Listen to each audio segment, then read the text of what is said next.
ওমরের কথা শোনার পর চিন্তায় পড়ে গেল, এই খবরটি যে শুনল সত্য কিনা জানার জন্য রাসূল পাক সাল্লাল্লাহু আলাইহি ওয়াসাল্লামের বাড়ির রাস্তা বাদ দিয়ে নিজের বোনের বাড়ির দিকে রওনা হয়ে গেল। যেতে যেতে বাড়ির সামনে পৌঁছলো। অন্যান্য সময় বাড়ির ঘরের দরজা খোলা পাইত, আজ দেখতেছে ঘরের ভিতর 2-3 জন মানুষ গুন গুন করে কি পড়তেছে। রাসূল করিম সাল্লাল্লাহু আলাইহি ওয়াসাল্লাম হযরত খাব্বাব বিন আরত রাদিয়াল্লাহু তাআলা আনহুকে ওমরের বোন এবং বোনের জামাইরে কোরআনের তালিম দেওয়ার জন্য পাঠিয়েছেন গোপনে গোপনে। রাসূলুল্লাহ বলছেন ওমর যাতে না জানে, ভিতরে ভিতরে গোপনে গোপনে কোরআন শিখাই আইয়ু সূরা কোরআন। হযরত ওমর যখন গেলেন, বোনের ঘরের দরজা যখন বন্ধ দেখলেন, ঘরের ভিতর কি তেলাওয়াত হচ্ছে, কি আওয়াজ হচ্ছে, এটা জানার জন্য ওমর দরজার লগে কান লাগাইয়ে দিলেন। ঘরের ভিতর থেকে সূরা তাহার আওয়াজ ঢুকে গিয়েছে। তাহা মা আনজালনা আলাইকাল কুরআন লিতাশকা ইল্লা তাযকিরাতান লিমান ইয়াখশা। এই তাওয়াজ শোনার পর ওমরের চোখ থেকে জ্বর জ্বর করে পানি পড়তেছিল। ওমর তখন চিৎকার দিয়ে উঠল, ইফতাহিল বাব, ঘরের দরজা খুলে দাও। বোন এবং বোনের জামাই দুজন ওমরের কণ্ঠ শুনে তরতর করে কাঁপতে শুরু করলো। হায়রে সর্বনাশ, যে ওমরের ডরে ঘরের দরজা বন্ধ করে আমরা কোরআন শিখতেছি, এই ওমর তলোয়ার নিয়ে দরজার সামনে হাজির হয়ে গিয়েছে। এখন যদি ঘরের দরজা খুলি দিই, আমি বন্দে মারবে, আমার স্বামীরে মারবে, কোনো আফসোস তা নয়। আল্লাহর নবী সাহাবা হযরত খাব্বাব বিন আরত রাদিয়াল্লাহু তাআলা আনহুর উপর যদি তলোয়ার মারে, কিয়ামতের দিন আল্লাহর নবীকে কিভাবে আমরা চেহারা দেখাবো, এই চিন্তায় কান্না শুরু করে দিয়েছে। ওমর কিন্তু নাসুর, বারবার বলতেছে দরজা খুলে দাও। অনেকক্ষণ পর্যন্ত দরজা না খুলে চাইলেন, হঠাৎ দেখলেন যে এখন তার কোনো উপায় নেই, খুলতে হবে। দরজা খুলে দিলেন। ওমর ঘরের ভিতর ঢুকে বোনের মাথায়, বোনের জামাইয়ের মাথার উপর তলোয়ার দিয়ে আঘাত শুরু করে দিল। হযরত ওমরের বোন চিৎকার দিয়ে বলে উঠল, হে ভাই ওমর লে, আমাকে আমার স্বামীরে যদি তলোয়ার দিয়ে টুকরো টুকরো করে ফেলো, আমাদের ভেতর থেকে ঈমান বের করতে পারবে না। জোরে বলুন সুবহানাল্লাহ। ওয়া নাউযু বিল্লাহি মিন শুরুরি আনফুসিনা ওয়া মিন সাইয়্যাতি আ'মালিনা। من يهد الله فلا مضل له ومن يضلله فلا هادي له ونشهد أن لا إله إلا الله وحده لا شريك له ونشهد أن محمدًا عبده ورسوله الذي أرسله بالحق بشيرًا ونذيرًا وداعيا إلى الله بإذنه وسراجا منيرا. فقد قال الله تعالى في كلامه المجيد وفرقانه الحميد. أعوذ بالله من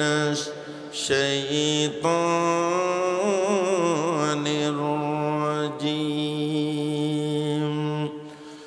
بسم الله الرحمن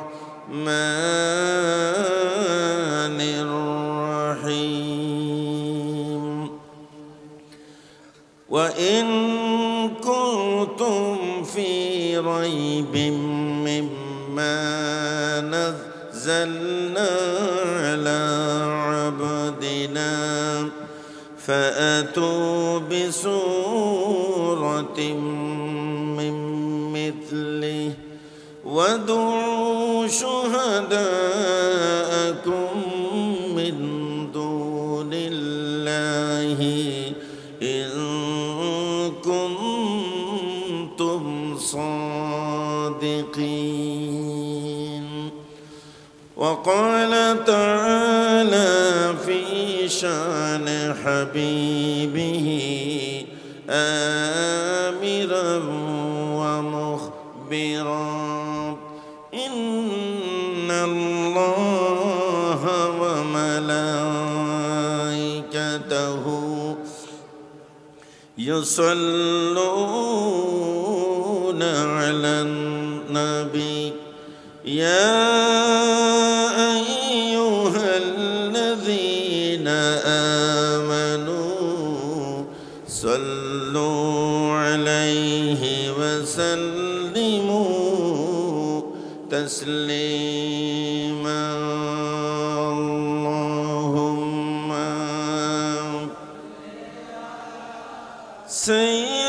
سيدنا مولانا محمد وعلى آل سيدنا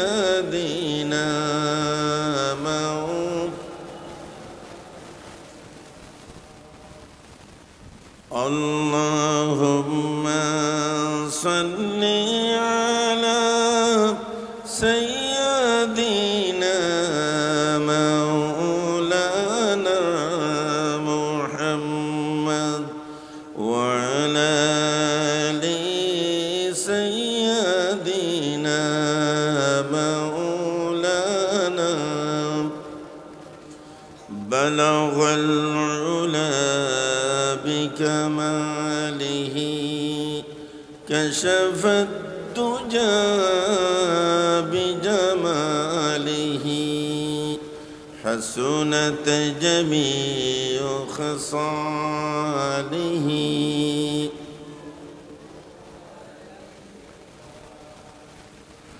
قدم مصطفى کی میرا مزار ہوتا وہ خاک پاک ہوتی میں خاک سار ہوتا بلغ العلا كشف الدجى بجماله حسنت جميع خصاله یا رب دل مسلم کو وہ زندہ تمنا دے جو قلب کو گرما دے جو روح کو تڑپا دے بلغ العلا كشف الدجى بجماله حسنت جميع خصاله صلوا عليه বাংলাদেশ শ্রমিক কল্যাণ ফেডারেশন বায়েজিদ বোস্তামি থানার উদ্যোগে আয়োজিত শারশাহ ঈদগাহ ময়দানে তাফসীরুল কোরআন মাহফিলের সমাপনী অধিবেশনের সম্মানিত সভাপতি বাংলাদেশ শ্রমিক কল্যাণ ফেডারেশন বায়েজিদ বোস্তামি থানার মোহতারাম সভাপতি, বিশিষ্ট শ্রমিক নেতা আলেমে দ্বীন মৌলানা মোহাম্মদ জাহাঙ্গীর আলম সাহেব, মঞ্চে উপস্থিত রয়েছেন আজকের এই মাহফিলের সম্মানিত উদ্বোধক, বিশিষ্ট সমাজসেবক, আমাদের সকলেরই অত্যন্ত শ্রদ্ধাভাজন ব্যক্তিত্ব জনাব আলহাজ আব্দুর রব সাহেব, সম্মানিত মেহমান হিসেবে আমার আগে আলোচনা রেখেছেন চট্টগ্রাম 5 আসনের বাংলাদেশ জামাত ইসলামী সম্মানিত জাতীয় সংসদ সদস্য পদপ্রার্থী, বিশিষ্ট সমাজসেবক, জনগণের নন্দিত নেতা, আগামী দিনের ভবিষ্যৎ জনাব আলহাজ আব্দুল মালেক চৌধুরী সাহেব। এর আগে আলোচনা করেছেন শ্রমিক কল্যাণ ফেডারেশনের চট্টগ্রাম মহানগরীর সম্মানিত সভাপতি, বিশিষ্ট শ্রমিক নেতা, মজলুম জননেতা জনাব SM লুৎফর রহমান সাহেব। ডান পাশে উপস্থিত রয়েছেন জালালাবাদ ওয়ার্ডের বাংলাদেশ জামাত ইসলামীর সংগ্রামী আমির, তিনিও মজলুম নেতা, কয়েকবার কারাবরণ করেছিলেন আল্লাহর কোরআনের কথা বলার কারণে। বিশিষ্ট আলেমে দ্বীন হাফেজ মৌলানা মনিরুল ইসলাম সাহেব, আরো অনেক নেতৃবৃন্দগণ আছেন, আমার মুরব্বীরা এবং সামনে উপবিষ্ট শ্রোতামণ্ডলী ভাইয়েরা, আশপাশে অবস্থানরত আমার বোনেরা, আসসালামু আলাইকুম ওয়া রাহমাতুল্লাহি তাআলা ওয়া বারাকাতুহু। আল্লাহ পাক সুবহানাহু ওয়া তাআলার দরবারে আলিশানে লাখো কোটি শুকরিয়া জ্ঞাপন করছি এজন্যে যে মহান রব্বুল ইজ্জত 17 বছর পর্যন্ত এদেশের আল্লাহর দ্বীনের খাদেমদেরকে কোরআনের শাসন ব্যবস্থা কায়েমের পক্ষে কথা বলার সুযোগ 17 বছর পর্যন্ত ফ্যাসিস্টরা আমাদের দেয়নি।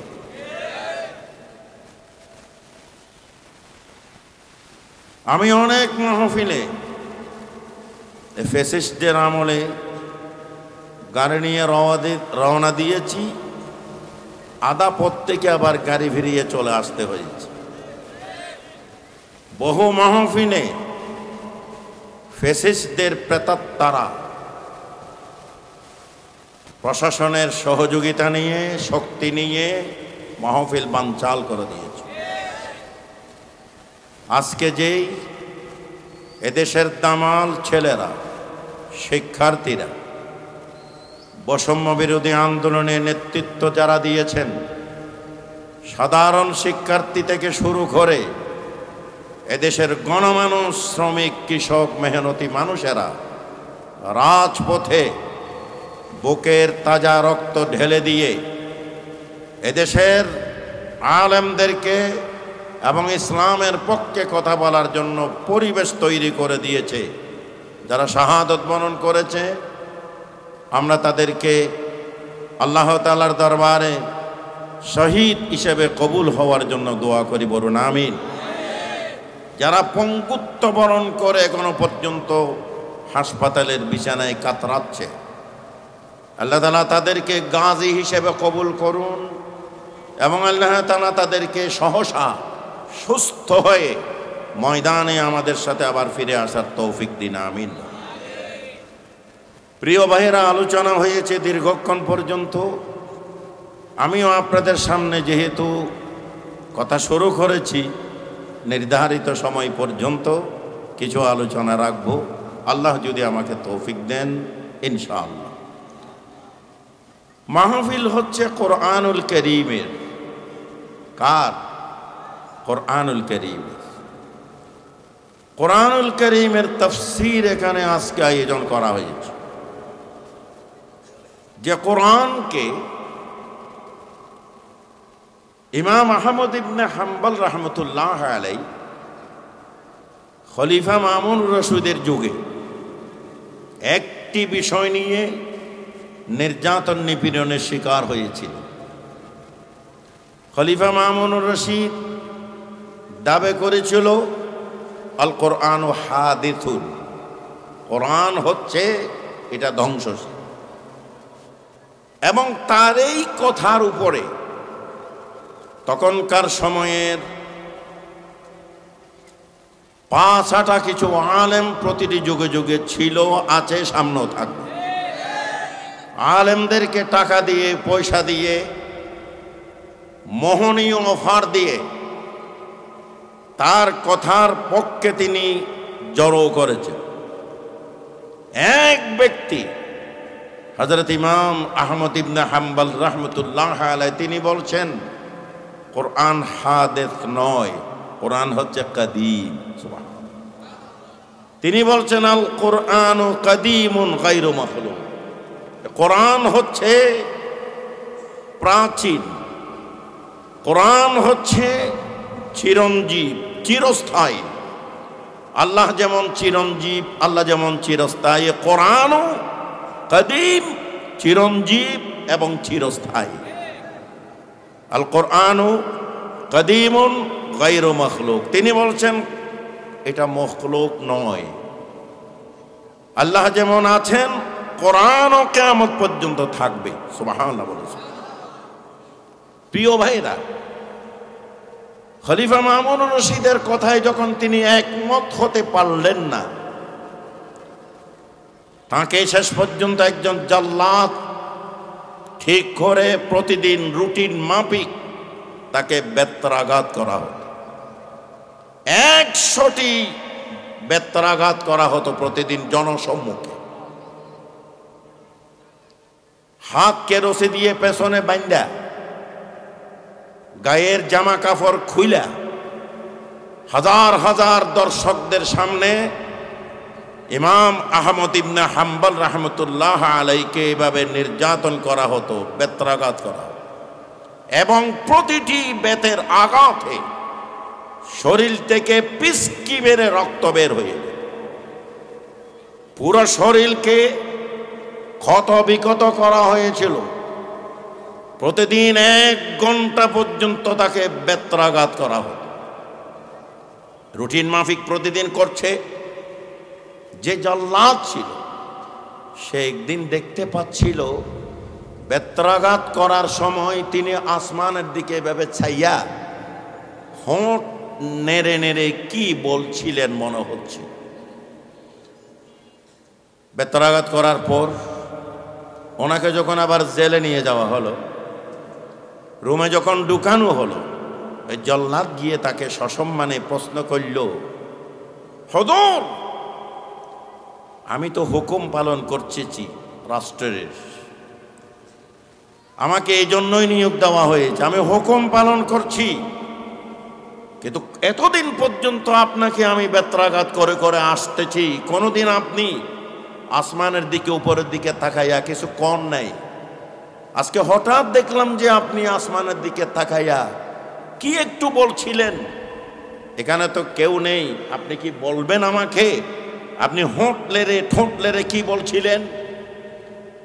ইমাম আহমদ ইবনে হাম্বল রহমতুল্লাহ আলাইহি জবাবে বলছেন, আমার হাত তো পেছনে বান্দা, তুমি যখন বেত্রাঘাত করছিলা হঠাৎ আমি বুঝতে পারলাম যে আমার যে পায়জামা ছিল এই পায়জামার রশিটা ছিঁড়ে নিচের দিকে নেমে যাচ্ছিল। তখন আমি আল্লাহকে বললাম, আয় আল্লাহ, আপনার কোরআনের জন্য আজকে আমাকে এইভাবে শাস্তি ভোগ করতে হচ্ছে। আয় আল্লাহ, আমার এখন তো পায়জামা নিচের দিকে নেমে যাচ্ছে, হাত তো আমার পেছনে বাঁধা, আমি তো হাত দিয়ে পায়জামাটা পরতে পারতেছি না, রশিটা আবার বাঁধতে পারতেছি না। আয় আল্লাহ, তুমি কি আমাকে হাজার হাজার মানুষের সাথে সামনে উলঙ্গ করে কি আল্লাহ তুমি আমাকে বেইজ্জত করবা? আমি উপরের দিকে তাকাইয়া আল্লাহ তাআলার কাছে সে প্রার্থনাটা করছিলাম। তখন তিনি বলছেন, তখন আমি দেখতে পাচ্ছি আল্লাহ পাক সুবহানাহু ওয়া তাআলা কুদরতি দুই হাত বাড়িয়ে দিয়ে আমার পায়জামার রশিটা পরাইয়ে দিয়েছেন। প্রিয় ভাইরা, আজকে সে কোরআনুল কারীমের তাফসীরের আয়োজন আমার শ্রমিক ভাইরা আজকে করেছে। এই কোরআন এমন একটি কোরআন যে কোরআনের সাথে কোনো মেথাল পৃথিবীতে আরেকটি গ্রন্থের হতে পারে না। হবে? যারা বলেন হবে। আল্লাহ রাব্বুল আলামিন বলেন, আলিফ লাম মিম যালিকাল কিতাবু লা রাইবা ফীহি হুদাল লিল মুত্তাকিন। আলিফ লাম মিম, এগুলো হলো হরুফে মুকাত্তিআত। এই হরুফে মুকাত্তিআতের মানে কি, অর্থ কি কে জানে? যখন কে জানে? আল্লাহ জানে। আল্লাহ পাক রব্বুল আলামিন বলছেন, যালিকাল কিতাবু লা রাইবা ফীহি। এটা এমন একটি কিতাব, এমন একটি গ্রন্থ, যে গ্রন্থের যেই কিতাব আমি আল্লাহর, যে এই বিষয়ে কোনো সন্দেহ নেই, কোনো সংশয় নেই। সুবহানাল্লাহ। দুনিয়ার জমিনের উপর যারা বই লিখেন, কিতাব লিখেন, তাদের লিখনের শেষ দিকে গিয়ে তাদের দুর্বলতা সেখানে উঠে নেন। তারা বলেন যে আমার এই লিখনিতে যদি কোনো ভুল থেকে থাকে, কোনো সহৃদয় ব্যক্তি যদি আমার ভুলটা যদি ধরিয়ে দেন, আমি চিরজীবনের জন্য কৃতজ্ঞ হব। বলে না, আমি পরবর্তী সংকলনে সেটা আবার আমি সংশোধন করে নেব। কিন্তু পৃথিবীর জীবনে একমাত্র সত্তা, একমাত্র কিতাবের মালিক তিনি হচ্ছেন আল্লাহ।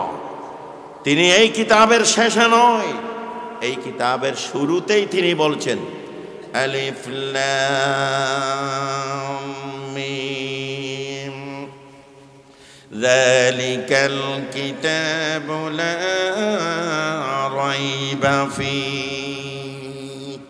এটা এমন একটি কিতাব, যে কিতাবটি যে আমি আল্লাহর, এই বিষয়ে কোনো সন্দেহ নেই, সন্দেহের কোনো অবকাশও নেই। জোরে বলো সুবহানাল্লাহ। আল্লাহ রাব্বুল আলামিন বলেন, ওয়া ইন কুনতুম ফি রাইবিম মিম্মা নাযালনা আলা আবদিনা ফাআতু বিসূরাতিন মিন মিথলি ওয়াদউ শুহাদাকুম মিন দুনিল্লাহি ইন কুনতুম সাদিকিন। সুবহানাল্লাহ।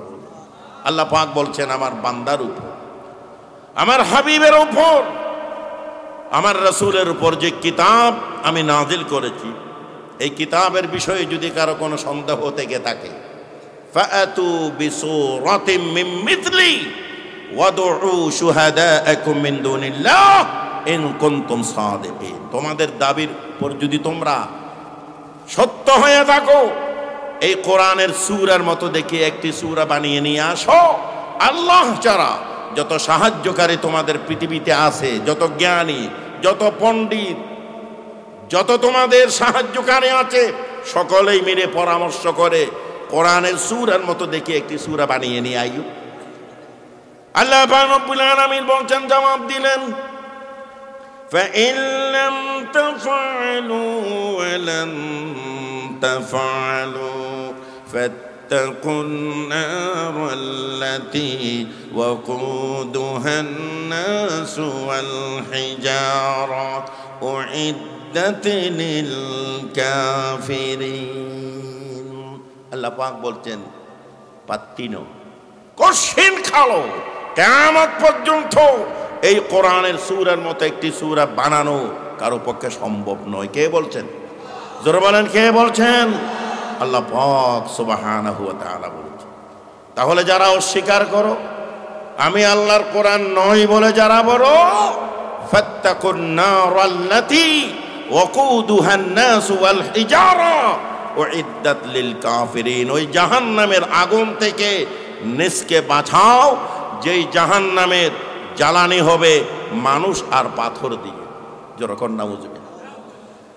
তাফসীরে এসেছে, উলামা হাজরাত আমার আশপাশে আছে, আল্লাহ তাআলার কালামের এই আয়াতটি যখন নাজিল হলো, আল্লাহ তাআলা যখন বলছেন ওয়াকুদুহান নাস ওয়াল হিজারা, জাহান্নামের জ্বালানি হবে, ওই জাহান্নাম থেকে বাঁচো যেই জাহান্নামের জ্বালানি হবে মানুষ আর পাথর। আল্লাহ তাআলা বলছেন, আল্লাহ তাআলার এই ঘোষণা শুনে পাথর কান্না শুরু করে দিয়েছে। কি এর বইয়ে? জাহান্নামের বইয়ে। কি এর বইয়ে? আমার কথার জবাব দেন, কি এর ভয়ে? জাহান্নামের ভয়ে। কিন্তু মানুষ কান্দে না, মানুষের ভয় নাই, ইনসানের ভয় নেই। যে আশরাফুল মখলুকাত মানব জাতি, সেই মানব জাতির কোনো অনুশোচনা নেই, ভয় নেই, ভীতি নেই, পাথর কান্না শুরু করে দিয়েছে। আল্লাহ, আপনারা রাঙ্গামাটি থেকে মাইয়নিমুখ, লঙ্গদুঃখ কে গেছেন তো জানেন? একটু হাত উঠেন। অনেকে হাত উঠেছে। আমাদের সেখানে একটা বাইতুল শরফ আছে। রাঙ্গামাটি থেকে স্টিমারে, লঞ্চে, স্পিড বুটে, নৌকা করে সেখানে পৌঁছতে হয়। আল্লাহ, যে পানির উপর দিয়ে নৌকা চলছে, স্টিমার চলছে, লঞ্চ চলছে, স্পিড বোট চলছে, ওই পানিগুলো কোত্থেকে আইলো জানেন? কন্ত পানিগুলো বঙ্গোপসাগরের সাথে কোনো সংযোগ নেই, কর্ণফুলী নদীর লগও নেই, আটলান্টিক মহাসাগরের লগও নেই, আরব সাগরের লগও নেই। এই পানিগুলো কোত্থেকে আইলো? সূরা বাকারায় আমাদের হাফেজ মনির সাহেব মুরব্বী, উনি জানবেন, আমি হাফেজ না। কিন্তু সূরাতুল বাকারায় আল্লাহ তাআলা বলছেন এই পানিগুলো হলো পাথরের কান্নার পানি। আল্লাহ রাব্বুল আলামিন বলেন, ওয়া ইন্না মিনাল হিজারাতি লামা ইয়াতাফাজ্জারু মিনহুল আনহার ওয়া ইন্না মিনহা লামা ইয়াশাক্কাকু ফায়াখরুজু মিনহুল মা ওয়া ইন্না মিনহা লামা ইয়াহবিতু মিন খাশিয়াতিল্লাহ। আল্লাহ পাক রব্বুল আলামিন বলছেন এই পানিগুলো অন্য কোনো খান থেকে, সাগর মহাসাগরের সাথে, এই নদীর সাথে কোনো সম্পর্ক নেই। আল্লাহ তাআলা বলছেন পাহাড়ের চূড়া থেকে শুরু করে আল্লাহর জাহান্নামের ভয়ে এই পাথরগুলোতে কাঁদছে, পাথরের কান্নার পানিয়ে নদী নালা তৈরি হয়ে গিয়েছে। সুবহানাল্লাহ। এ কোরআন হচ্ছে এমন একটি কোরআন, যে কোরআনের কোনো মেথাল, যেই কোরআনের কোনো তুলনা পৃথিবীর জমিনে আর নাই। আছে কি? এ কোরআনকে আপনি বুঝে না পড়লো, অর্থ না বুঝলো সওয়াব আছে না? ও মাতার না কা সওয়াব আছে কি না? قال النبي صلى الله عليه وسلم من قرأ القرآن حرفا فله 10 حسنات। রহমতের নবী বলছেন, ও আমার উম্মতের নরনারীরা, এই কোরআনকে যারা তেলাওয়াত করবা, কোরআনকে যদি তোমরা মতন পড়ো, প্রতিটি হরফে 10টি করে নেকি আল্লাহ পাক দান করবেন। জোরে বলুন সুবহানাল্লাহ। কোরআনুল কারীম যত তেলাওয়াত করি মজা লাগে না বিরক্ত লাগে? ও মাথার নাকা মজা লাগে না বিরক্ত লাগে? কত মজা লাগে।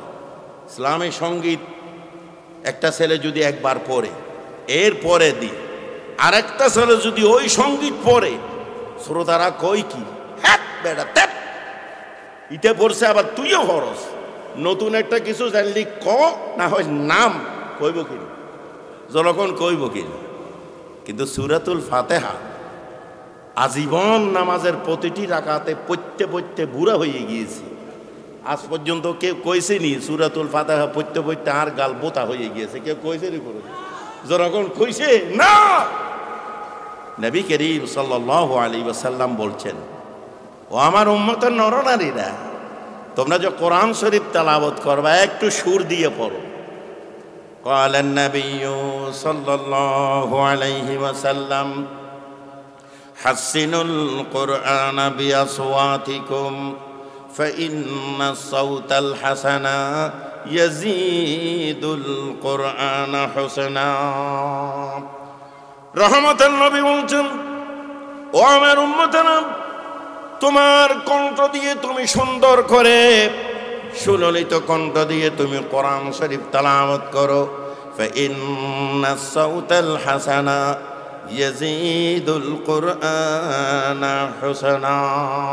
তোমার কণ্ঠ যত সুন্দর হবে আল্লাহ পাক রব্বুল আলামিন কোরআনের সৌন্দর্য তত বাড়িয়ে দিবেন। জোরে বলুন সুবহানাল্লাহ। আমার মুরব্বীরা, আমার ভাইরা, আশপাশের ভাই বোনেরা, আমি বলছি আল্লাহর কালামের মতো একটি কালাম, একটি কিতাব পৃথিবীর জমিনে আর আছে? নেই। হজে প্রথম গিয়েছিলাম 1987 সালে। আমি তখন চট্টগ্রাম নিউ মার্কেট বিপণী বিতানের ইমাম খতিব ছিলাম।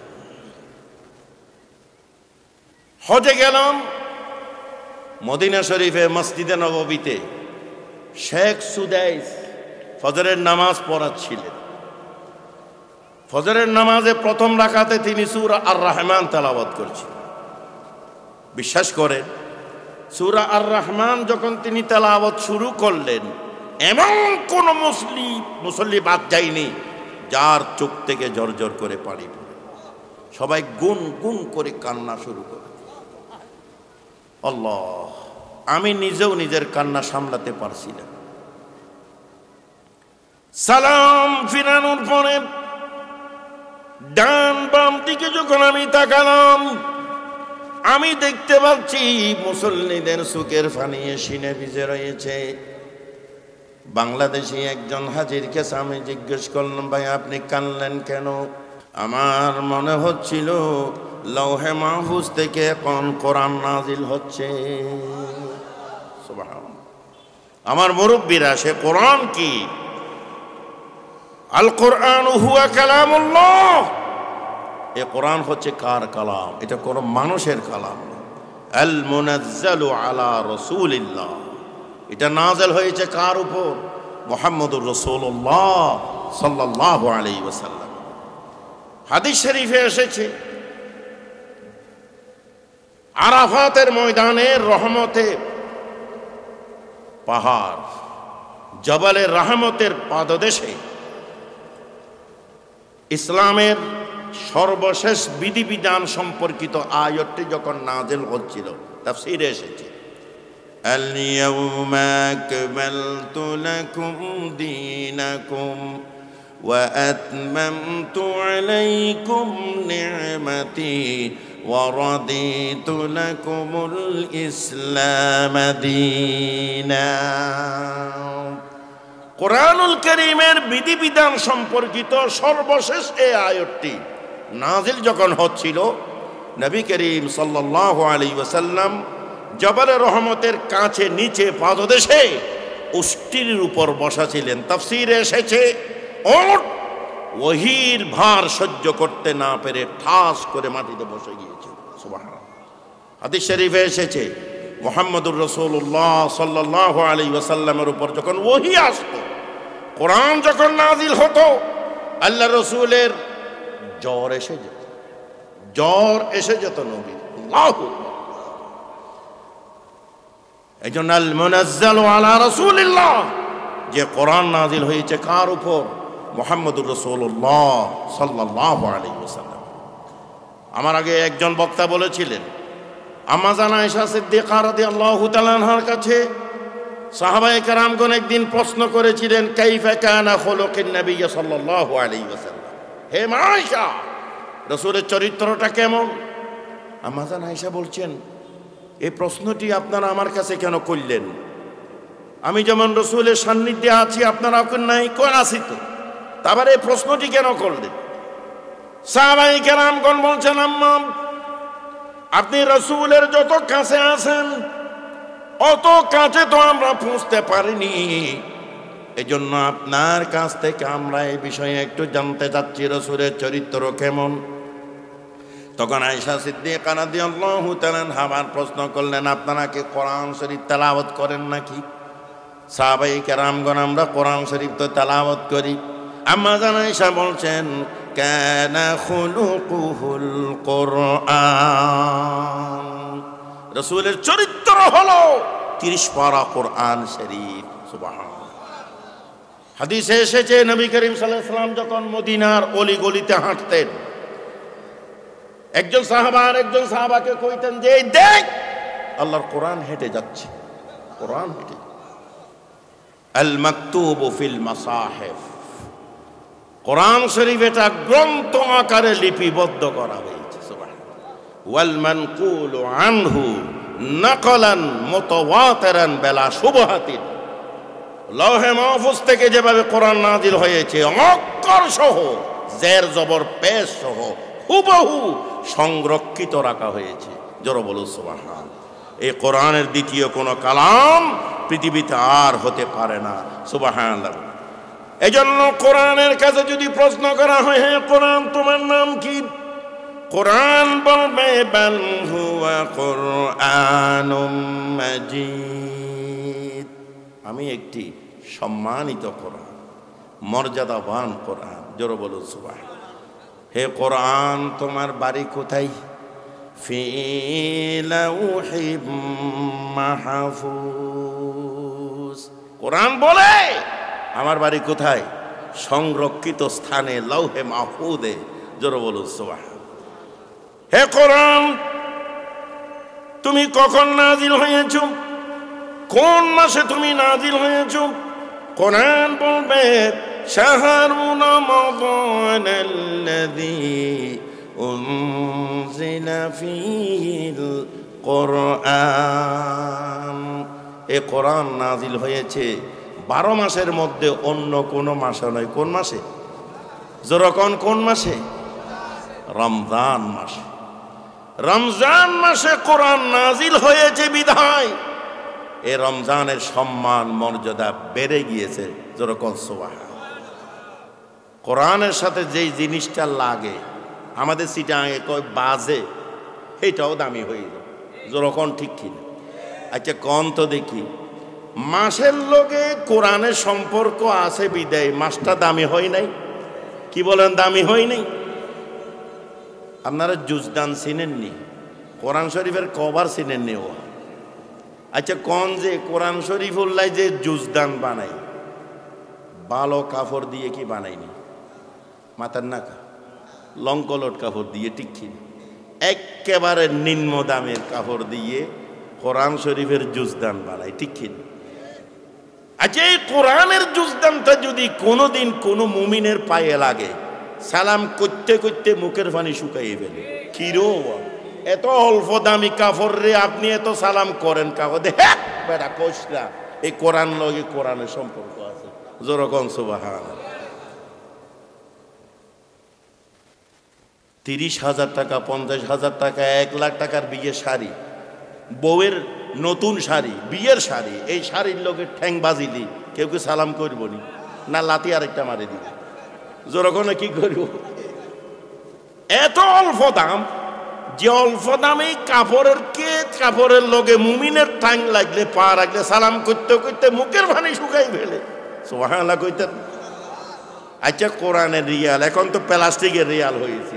আমরা আগে দেখছিলাম প্লাস্টিকের ছিল না, কাঠের ছিল। ঠিক কিরকম? এই কাঠের রিয়ালগুলো কি দিয়ে বানাই? সেগুন গাছ দিয়ে, আম গাছ দিয়ে, মাদার গাছ দিয়ে, পঁচা গাছ দিয়ে। যেরকম ঠিক সেগুন গাছ দিয়ে কোরআনের রিয়াল বানাইছে, অন্তত আর নজরে কোনোদিন হরেন। মাদ্রাসার মধ্যে ছেলে দে কোনটা? ডিলা স্ক্রু পরে গেছে, নরমস হয়ে গেছে, সদর বদর কথা কয়, ঠিক কি না? ঠিকারা কয় মাদ্রাসায় দিয়ে দে, কয় না? যখন কয় কেনা ব্রেইনি যেটা মেধাবী যেটা হয়তো ইংলিশ মিডিয়ামে ঢুকাই দেবে ঠিক কি আরো কয় কি হুজুরদের দ্বারাই কোনো কাজ হইতো কেন আপনারা দেখবেন ইংলিশ মিডিয়ামের একটা টিচার রাখছে হোলা ভাইন্দেলদের ফরাবার লাগে সপ্তাহে এই 3 দিন ঈদের বেতন 15,000 টাকা মাসে ঠিক কি আর হুজুর রাখছে 30 দিনের মতো 36 দিন আইতে হইবে হুজুরের বেতন 1200 টাকা ঠিক কি 2 বছর পরে 50 টাকা বাড়ে যেরকম ঠিক তারপরও কই যে হুজুররা পাথে মরবে আমি প্রশ্ন করতে চাই বাংলাদেশের ইতিহাসে আজ পর্যন্ত মাদ্রাসার আলেম ওলামারা মসজিদের ইমামরা এ কথা কি কোনোদিন বলছে আমরা ভাতে ফানিয়ে মরে যাইতেছি আমাদেরকে চাকরি দেন টিয়া দেন কোনোদিন মিছিল মিটিং হয়েছে অবরোধ হয়েছে হরতাল হয়েছে না আল্লাহ পাক সুবহানাহু ওয়া তাআলা হযরত উলামায়ে কেরামদেরকে মর্যাদা দিয়েছেন সম্মান দিয়েছেন ঠিক কি না বলুন এই কোরআনের ওসিলায় দিয়েছেন সুবহানাল্লাহ বলুন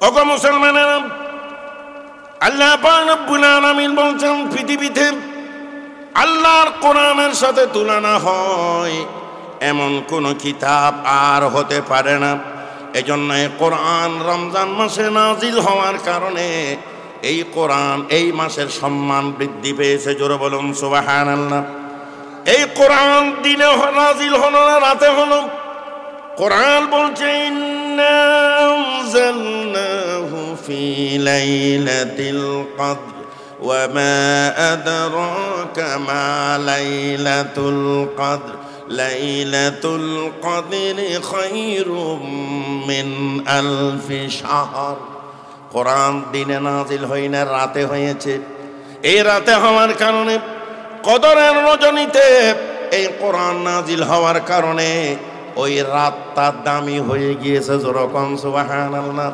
আল্লাহ পাক রব্বুল আলামিন বলছেন এই রাতের মর্যাদা 1000 মাসের চাইতেও বেশি যেরকম সুবহানাল্লাহ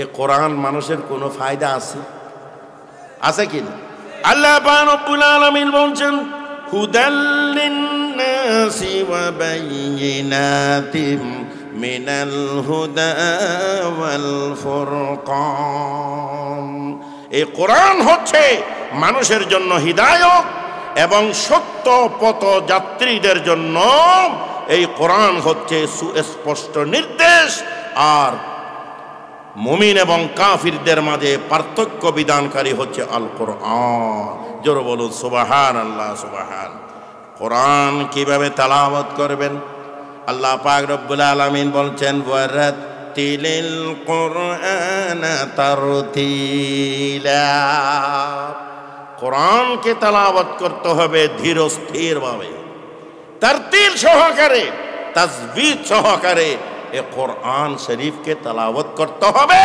তাহলে কোরআনের হক আদায় হবে জোরে বলুন সুবহানাল্লাহ যারা কোরআনুল কারীমকে তারতিল সহকারে ধীর স্থির ভাবে সুন্দরভাবে সহিভাবে এই কোরআন যদি তেলাওয়াত করে কিয়ামতের ময়দানে বিচার দিবসে আল্লাহ তাআলা যখন বিচারের চেয়ারে বসবেন আল্লাহ তাআলা আল্লাহর বান্দাদেরকে দেখবেন যারা কোরআনের সাথে বন্ধুত্ব রেখেছিল কোরআনের সাথে যারা সম্পর্ক রেখেছিল তাদেরকে আল্লাহ পাক রব্বুল আলামিন দেখবেন আমার নবী বলেন কিয়ামতের ময়দানে আল্লাহ পাক বলবেন ইকরা ওয়ারতাকি ওয়ারাতিল কামা কুনতা তুরাতিলু ফিদ দুনিয়া فإن منزلتك عند آخر آية تقرأها কিয়ামতের ময়দানে আল্লাহ বলবেন বান্দা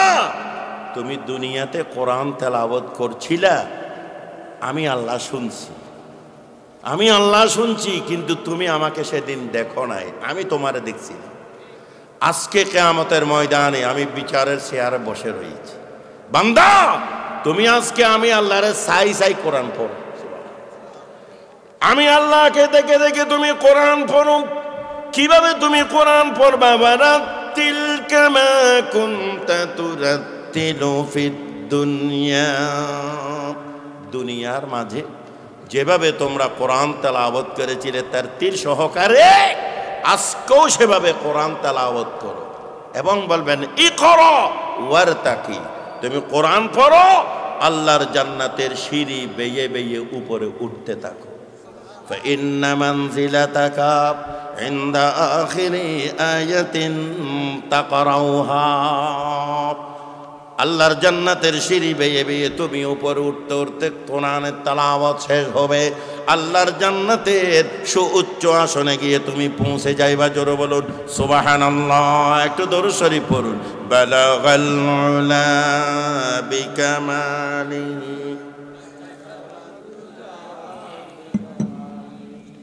হাসনাত জামিউ খাসালিহি সাল্লু। কোরআন তেলাওয়াত করলে মানুষের কি উপকার? আল্লাহ পাক রব্বুল আলামিন বলছেন ওয়ালাকাদ সারাফনা ফি হাযাল কুরআনি মিন কুল্লি মাসাল। আল্লাহ পাক রব্বুল আলামিন বলছেন আমি কোরআনে মানুষদেরকে বিভিন্ন বিষয়ের উপকার সহ সুস্পষ্ট করে দিয়েছি। সুবহানাল্লাহ বলুন।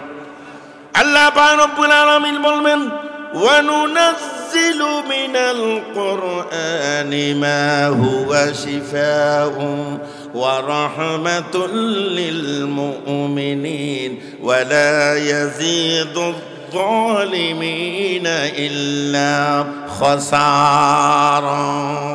আল্লাহ পাক রব্বুল আলামিন বলছেন আমি কোরআনের মধ্যে এমন কত বিষয় নাজিল করেছি যেগুলো রোগের জন্য চিকিৎসা, মুমিনদের জন্য রহমত, আর কোরআনের সাথে দৃষ্টতা প্রদানকারীদের জন্য ক্ষতি এবং বিপদের সংকেত।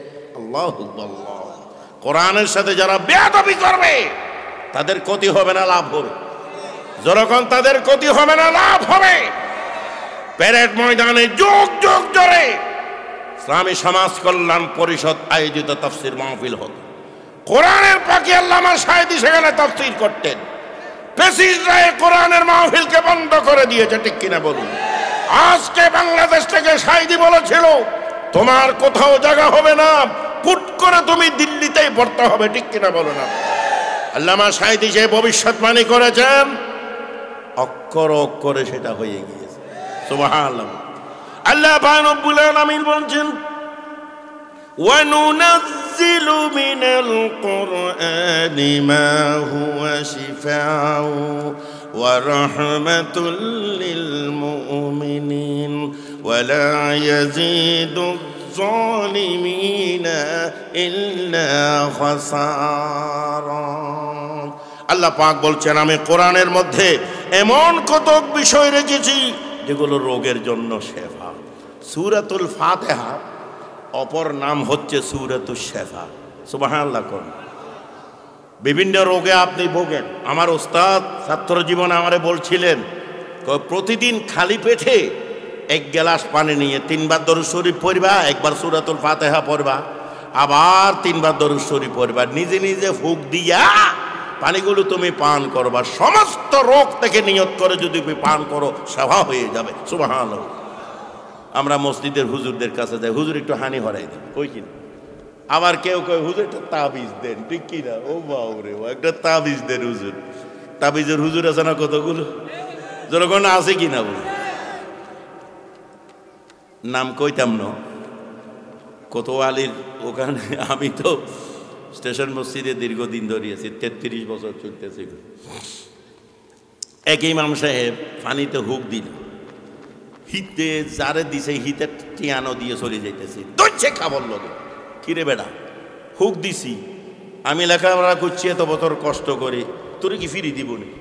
দেখছেন নি কত টিয়া দিতাম, 50 টিয়া দেয়। আচ্ছা 50 টিয়া দি কি হইব না হইব, তারপরে হুজুরে নিয়ে দিছে 50 টিয়া।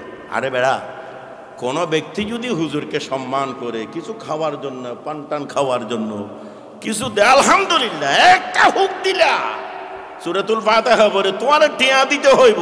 এ কোরআন তো এভাবে তুমি টাকা নেওয়ার জন্য তাহলে তাহলে নাযিল করে না, ঠিক কিনা বলো? যারা বলো ঠিক কিনা বলো। সূরাতুল ফাতিহা পড়ে পীর সাহেবের কাছে যাইতে হইতো না, ইমাম সাহেব খতিব সাহেবের কাছে যাইতে হইতো না। আপনি নিজে কোরআন শরীফ সহিভাবে পড়েন, নিজে কোরআন শরীফের সূরাতুল ফাতিহা পড়ে নিজে নিজে ফুঁক দিয়ে পানি পান করেন, আল্লাহ তাআলা শিফা দান করবেন। জোরে বলুন সুবহানাল্লাহ, আর জোরে বলুন সুবহানাল্লাহ। আল্লাহ পাক রব্বুল আলামিন বলবেন وَإِذَا قُرِئَ الْقُرْآنُ فَاسْتَمِعُوا لَهُ وَأَنصِتُوا لَعَلَّكُمْ تُرْحَمُونَ। কোরআন শরীফ অন্য কেউ তেলাওয়াত করতেছে, আপনি চুপ করে থেকে ভক্তি শ্রদ্ধা করে কান পেতে আপনি শুনলেন, আল্লাহ তাআলা বলছেন লাআল্লাকুম তুরহামুন, বান্দা তোমার উপর আল্লাহর রহমত বর্ষিত হবে। জোরে বলো সুবহান।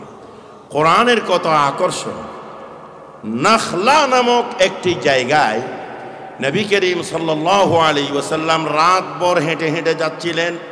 ফজরের নামাজ নাখলা নামক ওই জায়গাতে ফজরের নামাজের যখন সময় হলো, রাসূল করিম সাল্লাল্লাহু আলাইহি ওয়াসাল্লামের ইমামতিতে ফজরের নামাজ আদায় হচ্ছিল। তখন তাদের ব্যাপারে কিছু জিনরা সেই নামাজের মধ্যে তারা ইক্তেদা করেছিল, আর কিছু জিনরা বাইরে দাঁড়িয়েছিল। আল্লাহ পাক রব্বুল আলামিন বলছেন وَإِذْ صَرَفْنَا إِلَيْكَ نَفَرًا مِنَ الْجِنِّ يَسْتَمِعُونَ الْقُرْآنَ فَلَمَّا حَضَرُوهُ قَالُوا أَنصِتُوا। রাসূল করিম সাল্লাল্লাহু আলাইহি ওয়াসাল্লাম যখন নাখলা জায়গায় ফজরের নামাজে ইমামতি করছিলেন, আল্লাহর নবী যখন সুললিত কণ্ঠে কোরআন শরীফের তেলাওয়াত করছিলেন, জিনরা চুপ করে শুনতেছে। এবং জিনরা অন্য জিন যারা একটু গন্ডগোল করতে চাইছিল তারা কই যে চুপ থাক, কোরআনের তেলাওয়াত শুন। জোরে কোন সুবহান। চুপ থাকো, কোরআনের তেলাওয়াত শুনো। জোরে বলুন সুবহান। আল্লাহ পাক রব্বুল আলামিন বলছেন যুগে যুগে নবী করিম সাল্লাল্লাহু আলাইহি ওয়াসাল্লামের যুগে কাফিররা যেমন কোরআন শুনতে দিত না, ইহুদিরা দিত না, খ্রিস্টানরা দিত না, কাফির মুশরিকরা যারা দিত না, তাদের নাতি পতিরা এখন পৃথিবী ছড়াইয়ে গিয়েছে। জোরকন ঠিক কিনা? আর জোরকন ঠিক কিনা? আল্লাহ পাক রব্বুল আলামিন বলছেন যুগে যুগে এই ধরনের একটি দল তৈরি হবে, তারা কোরআনের তেলাওয়াত কোরআনের তাফসীর না শোনার জন্য মানুষকে বারণ করবে। জোরে বলুন ঠিক কিনা? আল্লাহ পাক রব্বুল আলামিন বলছেন وقال الذين كفروا لا تسمعوا لهذا القرآن والغوا فيه لعلكم تغلبون। কাফিররা যখন ঘোষণা দিল যে তোমরা এই কোরআনের তেলাওয়াত শুনবে না, বিশৃঙ্খলা সৃষ্টি করো, বিঘ্নতা তোমরা সৃষ্টি করো, তাহলে তোমরা কি হবে? বিজয়ী হতে পারবা। জোরকন নাউজুবিল্লাহ, আর জোরকন নাউজুবিল্লাহ। এই ষড়যন্ত্র নবীর যুগে ছিল, সাহাবায়ে কেরামদের যুগে ছিল, এখনো আছে, কিয়ামত পর্যন্ত থাকবে।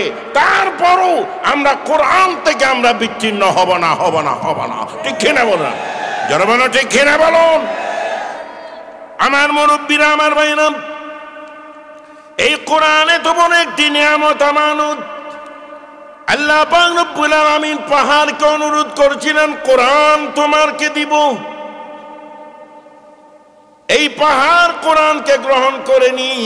আল্লাহ পাক রব্বুল আলামিন বলছেন ইন্না আরাদনাল আমানাতা আলাস সামাওয়াতি ওয়াল আরদি ওয়াল জিবাল ফাআবাইনা ইয়াহমিলনাহা ওয়া আশফাকনা মিনহা ওয়া হামালাহাল ইনসান ইন্নাহু কানা যালুমান জাহুলা। কোরআন পাহাড়ে গ্রহণ করেনি, আসমানে গ্রহণ করেনি, জমিনে গ্রহণ করেনি। কে গ্রহণ করেছে? মানুষরা গ্রহণ করেছে। এই কোরআনকে গ্রহণ করে এমনি কি ঘরের মধ্যে টেবিলের উপর রাখি দেব? আলমিলের ভিতর ঢুকাইয়া রাখবো? আমাদের দেশে কিছু মুসলমানরা আছে সারা বছর কোরআনের তেলাওয়াত করে না, সবে বরাতে করে, ঠিক কি? কোরআনের উপর ধুলাবালি পড়তে পড়তে পড়তে পড়তে এক বিগত হয়ে গিয়েছে। সবে বরাতের দিন কিছু নতুন মুসল্লি বাইর হয়, ঠিক কি? ফজরের নামাজে নাই, জোহরের নামাজে যে নাই, আসর নামাজও নাই, মাগরিবও নাই, ওমা এশারের সময় সুরমা দিয়ে, নতুন পাঞ্জাবি নতুন টুপি গাইয়ে দিয়ে ফুরন মুসল্লিরা জাগও হয় না মসজিদে। নতুন মুসল্লিদের ডোয়ার হাতের গুতা হাইয়া ফুরন মুসল্লিরা বাইরে চলে যেতে হয়েছে, ঠিক কি? আরো জোরা হো, ঠিক কি? হিটা আই গেছে, তুই করলেও কায় অমুক্ত অমুক নেতা, এরে বেড়া কিনলে আইসস কই সব ওরা তোর নামাজ পড়তে পাইছি। আছে কি না কিছু জনগণ, আছে কি না? শেরশাতে নাই আর কি, সব কানে আছে জনগণ, ঠিক কি না? কিছু মুসল্লিরা আছে ফজরে নাই, জোহরে নাই, আসরে নাই, মাগরিবের নাই, এশারের আবার আর কিছু মুসল্লি আছে ফরজ পড়ে না। ইমাম সাহেবের হিসনে 8 রাকাত নাকি সবরাতর নামাজ পড়তে আইছে, আবার সারা রাত ব্যানগাড়ি করে দূরে দূরে মাজারে মাজারে দূরে, ঠিক কিনা? ফজর আজানের আগে আবার ঘুমাইয়া যায়, জোরকো, ঠিক কিনা? কাম তো করে ফেলছি, কি করছস? হুজুরের পেছনে ইমাম সাহেবের পিছনে 8 রাকাত নামাজ তো পড়ছি, জোরকর না হুজুবিল্লাহ, আরো জোরকর না হুজুবিল্লাহ। আমি মাজারে যেতে নিষেধ করি না, জিয়ারত করেন, হক্কানি রব্বানি আউলিয়া কেরামদের জিয়ারত করেন, সাধারণ কবরের জিয়ারত করেন, জিয়ারত সুন্নাত, আমার নবী জিয়ারত করেছেন, ঠিক কিনা বলুন? সাহাবায়ে কেরামগণ জিয়ারত করেছেন। অনেক জায়গা আছে যেখানে কোনো মৃত ব্যক্তি নেই, সেটাকেও মাজার বানাইয়া জিয়ারত শুরু করে দিয়েছে, জোরকো, ঠিক কিনা? ফাতিহা রসানি করেন, ঈসানে সওয়াব করেন, এটা মানা নাই। কিন্তু কথা হলো সারা লাইলাতুল বারাতের নফল নামাজ যদি আজীবন না পড়েন, কিয়ামতের ময়দানে প্রশ্ন করা হবে না। কিন্তু এক ওয়াক্ত যদি ফরজ যদি বাদ দেন, আল্লাহর আদালতে জবাবদিহি করতে হবে, ঠিক কি? পৃথিবীতে যত নফল নামাজ আছে, যত নফল ইবাদত আছে, সবগুলোকে যদি এক পাল্লায় দেওয়া হয়, ফজরের সুন্নতকে যদি এক পাল্লায় দেওয়া হয়, সুন্নতের পাল্লা ভারী হবে, ঠিক কিনা বলুন আপনারা? ফরজ নাই, ওয়াজিব নাই, সুন্নাত নাই, নফল নিয়ে টানাটানি। আল্লাহ পাক রব্বুল আলামিন বলছেন, আমি কোরআন নাজিল করেছি শুধুমাত্র তেলাওয়াতের জন্য নয়।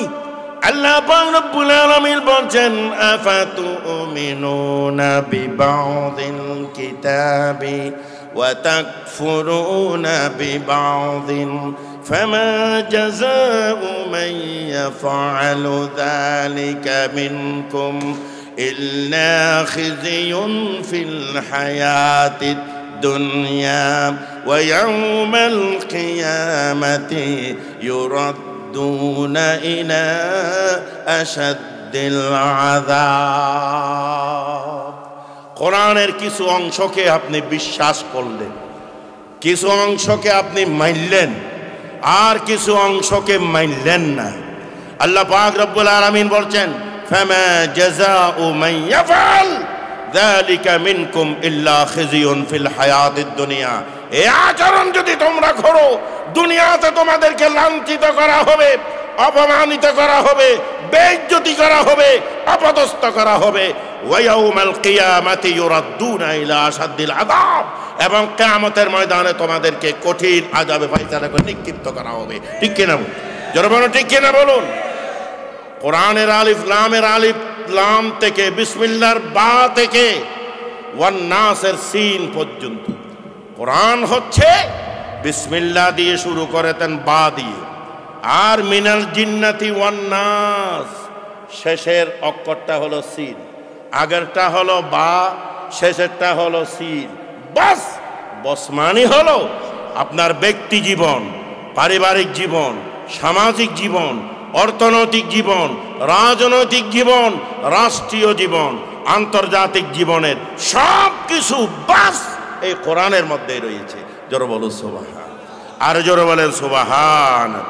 আমার মুরব্বীরা, আমার ভাইরা, এই কোরআন এমন একটি কিতাব, যেই কোরআন, যেই কিতাব হাফেজদের সিনার মধ্যে হেফাজত আছে, আছে কিনা বলুন?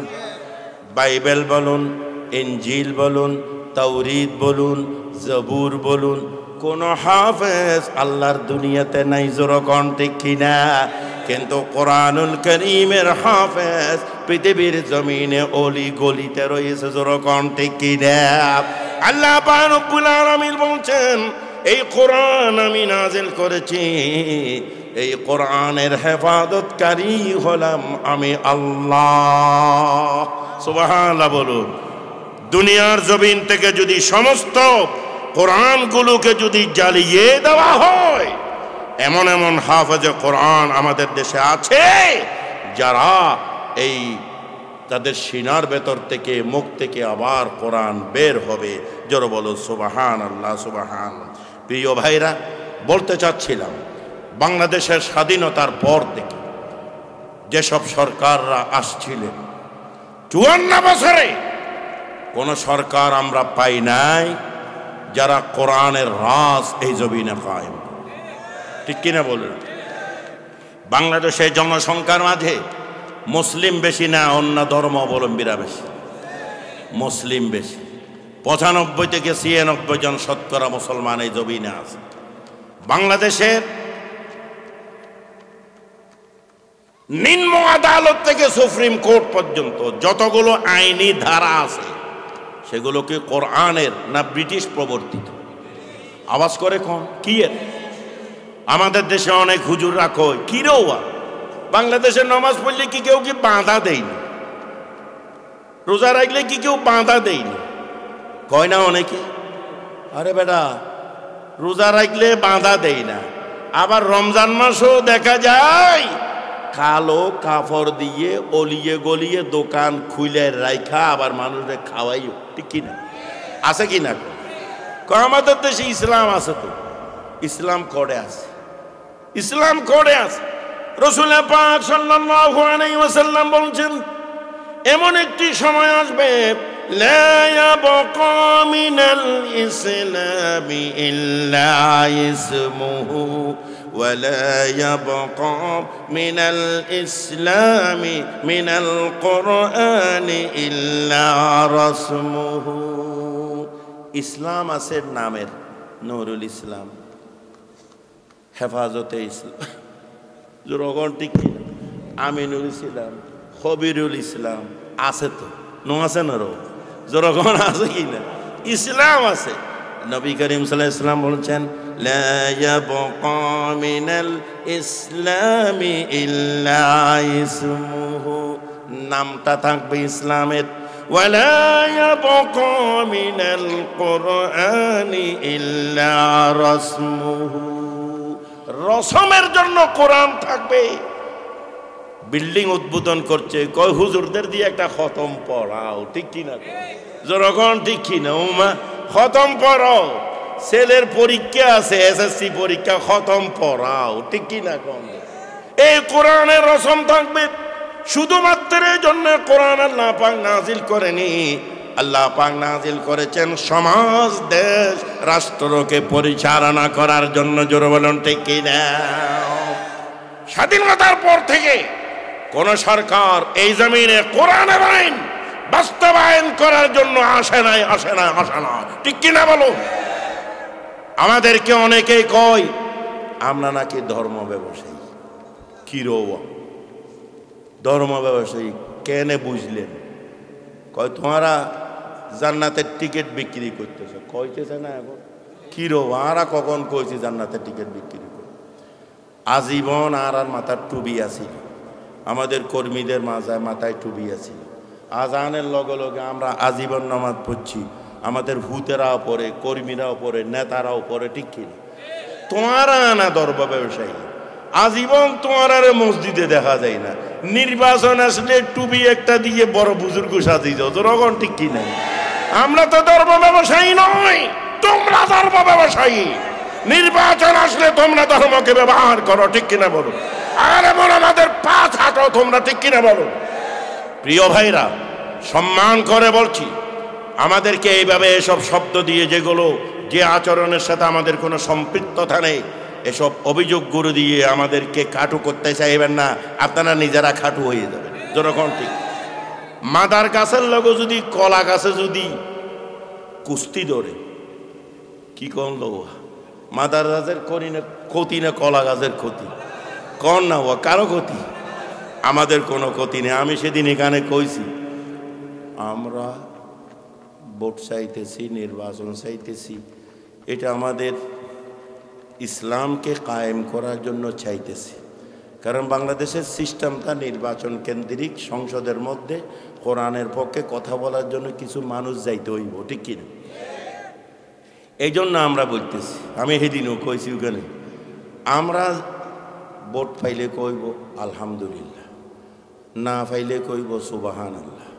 যেরকম ঠিক কিনা সরকার গঠন পাইলে কইব যে আমরা মাশাআল্লাহ যেরকম ঠিক কিনা তোমার আর সেরা খারাপ তোরা কোনো বই করতেছে আমাদের উদ্দেশ্য তো সেটা নয় আমাদের উদ্দেশ্য হচ্ছে কোরআনের আওয়াজটা মানুষের কাছে পৌঁছাইয়ে দাও সিট পাই বা না পাই সরকার গঠন করতে পারি না পারি সেটা আমাদের মুখ্য বিষয় নয় আমাদের মূল উদ্দেশ্য আল্লাহ পাক রব্বুল আলামিন বলেন আল্লাযীনা ইম্মাক্কানাহুম ফিল আরদি আকামুস সালাতা وآتوا الزكاة وأمروا بالمعروف ونهوا عن المنكر ولله عاقبة الأمور আল্লাহ পাক রব্বুল আলামিন বলছেন আমি যদি তাদেরকে রাষ্ট্র ক্ষমতা দিই তারা প্রথম কি কাজ করবে আকামুস সালাহ তারা নামাজ কায়েম করবে আজানের সাথে সাথে আওয়াজের সাথে সাথে আজানের আওয়াজ যখন হবে মসজিদের দিকে তোমরা দাবিত হও নামাজের দিকে তোমরা দাবিত হও জোরে বলুন ঠিক কিনা ব্যবসা বাণিজ্য সহ যত দুনিয়ার কর্ম আছে সবগুলো ত্যাগ করে তোমরা মসজিদের দিকে নামাজের দিকে দাবিত হও জোরে বলুন ঠিক কিনা আমরা চাচ্ছি সেটা নামাজকে কায়েম করব রাষ্ট্রীয়ভাবে সুবহানাল্লাহ আর ওয়াতাউজ যাকাত যাকাত ভিত্তিক অর্থ ব্যবস্থা আমরা চালু করব বাংলাদেশে মুসলমানরা যাকাত দেয় সবাই না এমন কিছু বিত্তশালী আছে যাকাত দেয় রমজানে নিজেরকে খাতামতা হিসেবে প্রচার করা প্রমাণ করার জন্য যাকাত আইছে 20 লাখ হিতে দে 1 লাখ লাইন ধরাইয়া গরিবদেরকে লাঠি দিয়ে ফিটাইয়া মহিলা হলে একটা শাড়ি 500 টিয়া পুরুষ হলে 500 টিয়া একটা লুঙ্গি লাঠি দিয়ে ফিটাইয়া হাড্ডি ভাঙি দিই জোরকর ঠিক এইভাবে যদি যাকাত দেওয়া হয় এইভাবে যদি যাকাত বিতরণ করা হয় কিয়ামত পর্যন্ত গরিব অসহায় মেহনতি মানুষের ভাগ্যের কপাল খুলবে না ঠিক কিনা অনেকে বলে জামাত ইসলামী ক্ষমতায় আসলে বেবিচারীদেরকে দৌড়া মারি ফেলবে চুরি করলে হাত কাটি দিব অনেকে কয় ঠিক কি কে বলছে একথা কে বলছে নয় যতক্ষণ পর্যন্ত বাংলাদেশ জামাত ইসলামী আন্দোলন যতদিন পর্যন্ত রাষ্ট্রীয় ক্ষমতায় এসে গণমানুষের 5টি মৌলিক দাবি পূরণ না করবে অতদিন পর্যন্ত হাত কাটার আইন এই জমিনে বাস্তবায়ন করবে না ভাত কাপড় বাসস্থান শিক্ষা চিকিৎসা রাষ্ট্রীয়ভাবে এই 5টি মৌলিক অধিকারের নিশ্চয়তা দেওয়ার পর এরপরও যদি চুরি করে হাত কাটার আইনটা কার্যকর করা হবে রাষ্ট্রীয়ভাবে কোনো মসজিদের ইমাম নয় কোনো খতিব নয় কোনো বক্তা নয় রাষ্ট্রেরই করবে সংসদে আইন পাস করে বিলটা পাস করে তারপর বিচারের কাঠগড়ায় আসতে হবে আগে একজন মানুষের 5টি মৌলিক অধিকার পূরণ করতে হবে ঠিক কিনা বলি আর জোরমানে ঠিক কিনা জামাত ইসলামী চাচ্ছে আজকে ইসলামী রাষ্ট্রের কথা বলে হাত কাটার আইন তো সাথে সাথে কার্যকর করবে না আগে ওই কাজগুলো করবে জোরকন ঠিক কিনা আল্লাহ পাক রব্বুল আলামিন বলছেন আল্লাযীনা ইম্মাক্কানাহুম ফিল আরদ আকামুস সালাম ওয়া আতাউজ যাকাত ওয়া আমারু বিল মারুফ ওয়া নাহাউ আনিল মুনকার ওয়ালিল্লাহি আকিবাতুল উমুর সুবহানাল্লাহ আমার প্রিয় ভাইরা আলোচনা দীর্ঘায়িত না আর অনেকেই কয় আপনি তো বুড়া হয়ে গেছেন না কই ন 5 আগস্টের পর 18 বছর ঠিক কি কি এর বুড়া বালাগাল উলা বিকামালিহি কাশাফাত দুজা।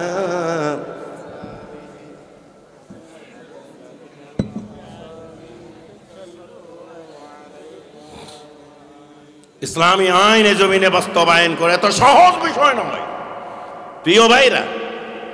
ইসলামের দ্বিতীয় খলিফা হযরত ওমর ইবনুল খাত্তাব রাদিয়াল্লাহু তাআলা আনহু, তিনি বীর ছিলেন, ঠিক কিনা? অন্যায় অসত্যকে কিন্তু তিনি কোনোদিন এক মুহূর্তের জন্য পাত্তা দেয় না। এজন্য নবী করিম সাল্লাল্লাহু আলাইহি ওয়াসাল্লামের খোলাফায়ে রাশিদিনের চারজন আবু বকর, ওমর, ওসমান, আলী রাদিয়াল্লাহু তাআলা আনহু, আমার পরে নবী আবু বকর হবেন এ কথা নবী বলেন। নবী বলছেন লাউ কানা বাদি নবিয়্যুন লাকানা ওমর ইবনুল খাত্তাব, আমার পরে যদি কোনো নবী আসতো হযরত ওমরই নবী হতো। সুবহানাল্লাহ। সেই ওমরের ঈমান আর আমাদের ঈমান কি এক? যেরকম না এক নিও। হযরত ওমর যখন ইসলাম গ্রহণ করেননি, আবু জাহাল মক্কার জমিনে পরামর্শ সভা ডেকেছে। আবু জাহেল ছিল সব কাফেরদের সরদার নেতা, গোষ্ঠীর নেতা, বংশের নেতা। আবু জাহেল পরামর্শ সভা করে, মিটিং করে পরামর্শ দিয়েছিল, এমন কেউ কি আছো আব্দুল্লাহর পুত্র মুহাম্মদ সাল্লাল্লাহু আলাইহি ওয়াসাল্লামকে হত্যা করে কল্লাটা আইনে আরে দিবা? যেই ব্যক্তি মুহাম্মদ সাল্লাল্লাহু আলাইহি ওয়াসাল্লামের কল্লাটা আমারে দিতে পারবা তাকে 100 লাল ওট আমি পুরস্কার দেব।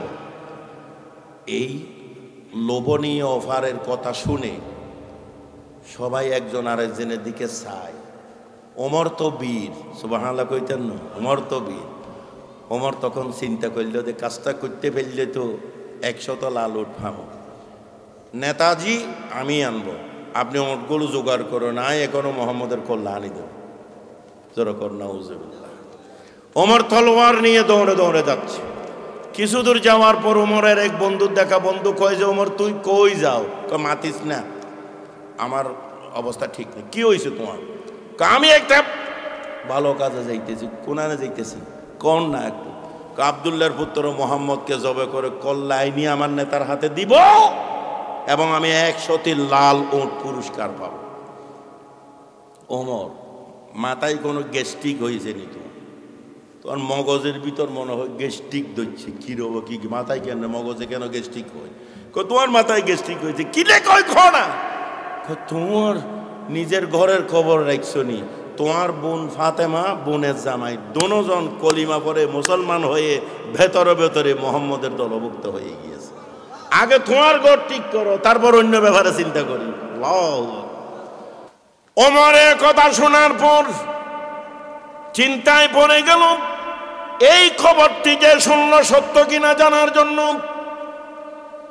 রাসূল পাক সাল্লাল্লাহু আলাইহি ওয়াসাল্লামের বাড়ির রাস্তা বাদ দিয়ে নিজের বোনের বাড়ির দিকে রওনা হয়ে গেল। যেতে যেতে বাড়ির সামনে পৌঁছলো। অন্যান্য সময় বাড়ির ঘরের দরজা খোলা পাইতো, আজ দেখতেছে ঘরের ভিতর 2-3 জন মানুষ গুন গুন করে কি পড়তেছে। রাসূল করিম সাল্লাল্লাহু আলাইহি ওয়াসাল্লাম হযরত খাব্বাব বিন আরত রাদিয়াল্লাহু তাআলা আনহুকে ওমরের বোন এবং বোনের জামাইরে কোরআনের তালিম দেওয়ার জন্য পাঠিয়েছেন গোপনে গোপনে। রাসূলুল্লাহ বলছেন ওমর যাতে না জানে, ভিতরে ভিতরে গোপনে গোপনে কোরআন শিখাই আইয়ু সূরা কোরআন। হযরত ওমর যখন গেলেন, বোনের ঘরের দরজা যখন বন্ধ দেখলেন, ঘরের ভিতর কি তেলাওয়াত হচ্ছে, কি আওয়াজ হচ্ছে, এটা জানার জন্য ওমর দরজার লগে কান লাগাইয়ে দিলেন। ঘরের ভিতর থেকে সূরা তাহার আওয়াজ ঢুকে গিয়েছে। তাহা মা আনজালনা আলাইকাল কুরআন লিতাশকা ইল্লা তাযকিরাতান লিমান ইয়াখশা। এই তাওয়াজ শোনার পর ওমরের চোখ থেকে জর জর করে পানি পড়তেছিল। ওমর তখন চিৎকার দিয়ে উঠল, ইফতাহিল বাব, ঘরের দরজা খুলে দাও। বোন এবং বোনের জামাই দুজন ওমরের কণ্ঠ শুনে তরতর করে কাঁপতে শুরু করলো। হায়রে সর্বনাশ! যে ওমরের ডরে ঘরের দরজা বন্ধ করে আমরা কোরআন শিখতেছি, এই ওমর তলোয়ার নিয়ে দরজার সামনে হাজির হয়ে গিয়েছে। এখন যদি ঘরের দরজা খুলি দিই, আমি বোনরে মারবে, আমার স্বামীরে মারবে, কোনো আফসোস তা নয়। আল্লাহর নবী সাহাবা হযরত খাব্বাব বিন আরাদ রাদিয়াল্লাহু তাআলা আনহুর উপর যদি তলোয়ার মারে, কিয়ামতের দিন আল্লাহর নবীকে কিভাবে আমরা চেহারা দেখাবো, এই চিন্তায় কান্না শুরু করে দিয়েছে। ওমর কিন্তু নাসুর, বারবার বলতেছে দরজা খুলে দাও। অনেকক্ষণ পর্যন্ত দরজা না খুলে চাইলেন, হঠাৎ দেখলেন যে এখন তার কোনো উপায় নেই, খুলতে হবে। দরজা খুলে দিলেন। ওমর ঘরের ভিতর ঢুকে বোনের মাথায়, বোনের জামাইয়ের মাথার উপর তলোয়ার দিয়ে আঘাত শুরু করে দিল। হযরত ওমরের বোন চিৎকার দিয়ে বলে উঠল, হে ভাই ওমর লে, আমাকে আমার স্বামীরে যদি তলোয়ার দিয়ে টুকরো টুকরো করে ফেলো, আমাদের ভেতর থেকে ঈমান বের করতে পারবে না। জোরে বলুন সুবহানাল্লাহ। তু ইমতিহা হামারা गर हम मुसलमान हैं, मरना तो एक दिन शुहदाए करबला की तमन्ना हमारा। ওমর তখন বলল, আমার ভুললে, এজন্য তো আমি তোমারে মারি নাই। এতক্ষণ পর্যন্ত যে কোরআনটি তোমরা তেলাওয়াত করেছো, এই কোরআন আমাকে পাগল বানিয়ে ফেলেছে, কোরআনটা একটু আমার হাতে তুলে দাও। বোন তখন বলল, লা ইয়ামাসসুহু ইল্লাল মুতাহহারুন, পাক না হইলে, পবিত্র না হইলে কোরআন ধরতে পারতেন। ওমর বললেন, আমি কিভাবে পাক হব? কয় গোসল করো, ওযু করো, রসুলের দরবারে গিয়ে কলিমা পড়ে ঈমান আনো, তারপর আল্লাহর কোরআনকে তুমি হাতে ধরে সিনার লগে লাগাইতে পারবা। যেরকম সুবহানাল্লাহ। ওমর গোসল করে আইনো, ওযু করে আইনো, বোনের লগে, বোনের জামাইয়ের লগে আল্লাহর নবীর দরবারের দিকে রওনা হয়ে গেল। হাতে তো তলোয়ার ঝুলছে। যেতে যেতে দেখলেন নবীর সামনে কয়েকজন সাহাবা বসা। ওই সাহাবাগণ ওমরের হাতে তলোয়ার দেখে থর থর করে কাঁপতে শুরু করেছে। রহমতের নবীর কাছে তারা প্রস্তাব দিল, ইয়া রাসূলুল্লাহ, ওমর তো তলোয়ার নিয়ে আগিয়ে আসতেছে, এখন যদি আপনার হুজরায় ঢুকে পড়ে, ওমর তলোয়ার দিয়ে কোনো অঘটন ঘটাইতে পারে। আল্লাহর নবী বলছেন, ও আমার সাহাবাগণ, ওমরের ব্যাপারে কোনো চিন্তা করিও না। ওমর এখন কোন নিয়ত করে আসছে, আল্লাহ পাক রব্বুল আলামিন আমি নবীকে জানিয়ে দিয়েছেন। হযরত ওমর রাসূল পাকের সামনে গিয়ে তলোয়ার ফেলে দিল। চিৎকার দিয়ে উঠল, ইয়া রাসূলুল্লাহ, এই তলোয়ার নিয়ে বের হয়েছিলাম আপনাকে হত্যা করে কল্যাণ নেওয়ার জন্য, কিন্তু আমার বোনের ঘরে এসে সূরা তাহার তেলাওয়াত যখন আমার কানে ঢুকলো, ঈমানি তলোয়ার দিয়ে আমি জবে হয়ে গিয়েছি। ইয়া রাসূলুল্লাহ, আমি আর এক সেকেন্ডের জন্য কাফির থাকবো না, বেঈমান থাকবো না। আপনি রহমতের নবী, রহমতের কালিমাটা আমার একটু পড়াইয়া দেন।